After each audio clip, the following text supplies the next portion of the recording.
ডাক্তাররা যখন আমাকে বললেন পেটে কোনো বাচ্চার অস্তিত্ব দেখা যাচ্ছে না, আমার কোনো প্রেগনেন্সি নেই, তখন মনে হলো পায়ের নিচের মাটিটা এক মুহূর্তে সরে গেল।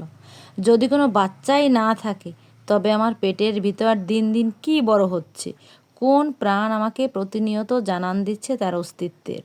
যেদিন প্রথম জানতে পেরেছিলাম আমি মা হতে চলেছি, সেদিন খুশিতে নয়, বরং এক বুক কান্না নিয়ে আল্লাহর দরবারে শুকরিয়া জানানোর ভাষা আমার জানা ছিল না।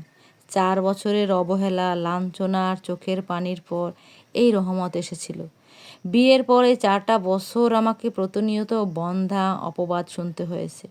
আমার শাশুড়ি প্রায়ই কথায় কথায় খোঁচা দিয়ে বলতেন, আমার ছেলের কপালটাই মন্দ। একটা ফলহীন গাছের পেছনে ওর জীবনটা নষ্ট হলো। ও চাইলে কবেই আবার ধুমধাম করে অন্য কোথাও বিয়ে করতে পারত। তাই যেদিন প্রেগন্যান্সি টেস্ট স্ট্রিপে 2টো লাল দাগ দেখলাম, আমি স্তব্ধ হয়ে তাকিয়ে রইলাম। মনে হচ্ছিল এটা হয়তো আমার কোনো ভুল ভাঙা স্বপ্ন, একটু পরেই মিলিয়ে যাবে। আমার স্বামী জাহিন প্রথম আমার এই নীরবতা লক্ষ্য করলো। ড্রয়িং রুমের সোফায় বসে ও ল্যাপটপে কাজ করছিল। আমার ফ্যাকাশে মুখ দেখেও জিজ্ঞেস করলো, কি হয়েছে নীলা, শরীর খারাপ লাগছে? আমি কোনো কথা না বলে কাঁপতে কাঁপতে স্ট্রিপটা ওর হাতের তালুতে রাখলাম। জাহিন সেটার দিকে তাকানোর সাথে সাথে ওর পুরো মুখটা আলো হয়ে উঠল। ও অবিশ্বাস্য চোখে আমার দিকে তাকিয়ে বলল, নীলা, তুমি সিরিয়াস? আলহামদুলিল্লাহ, এটা সত্যি? আমি শুধু আলতো করে মাথা নাড়ালাম। পরক্ষণেই জাহিন আমাকে কোলে তুলে নিল, ঠিক যেন একটা ছোট্ট বাচ্চা আনন্দে যেমন করে। বিয়ের পর এই প্রথম আমাদের 4 দেয়ালের নিস্তব্ধ বাড়িটায় আনন্দের জোয়ার এলো। সবচেয়ে বড় পরিবর্তন হলো আমার শাশুড়ির মধ্যে।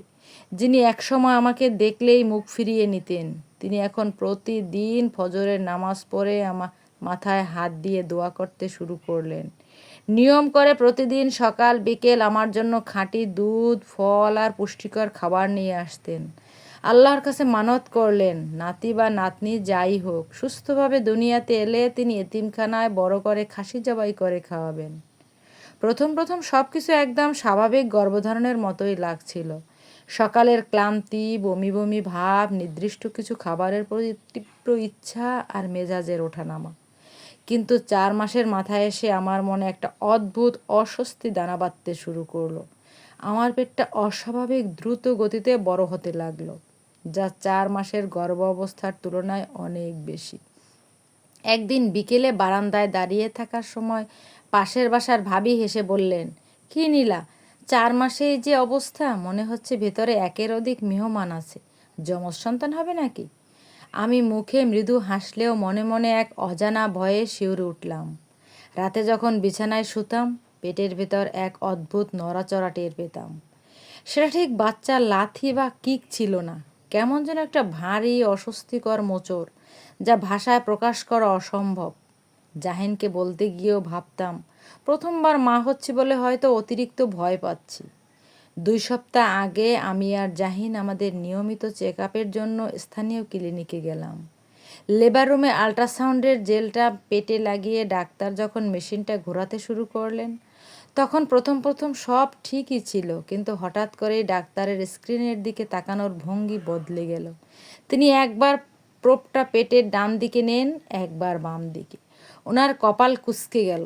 তিনি বাইরে গিয়ে আরেকজন সিনিয়র ডাক্তারকে ডেকে আনলেন।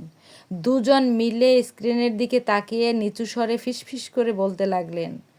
আমার বুকের ভেতর তখন যেন কামানের সেই হাতুড় দিয়ে ধক ধক করছিল। আমি ভয়ে ভয়ে জিজ্ঞেস করলাম, ম্যাডাম, সব ঠিক আছে তো? আমার বাচ্চা ভালো আছে?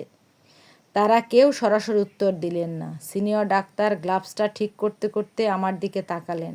মা, আপনার শেষ আল্ট্রাসোনোগ্রাফি কবে হয়েছিল? জি, 2 মাস আগে, এই ক্লিনিক থেকেই করিয়েছিলাম, আমি বললাম। তখন কি হার্টবিট পাওয়া গিয়েছিল? ডাক্তার ম্যাডাম বলছিলেন সব কিছু নর্মাল আছে। 2 ডাক্তার আবার নিজেদের মধ্যে ইশারায় কী যেন কথা বললেন।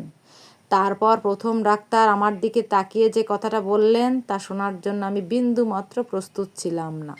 নীলা বেগম, আপনার পেটে কোনো বাচ্চা নেই, স্ক্যান পুরো ক্লিয়ার।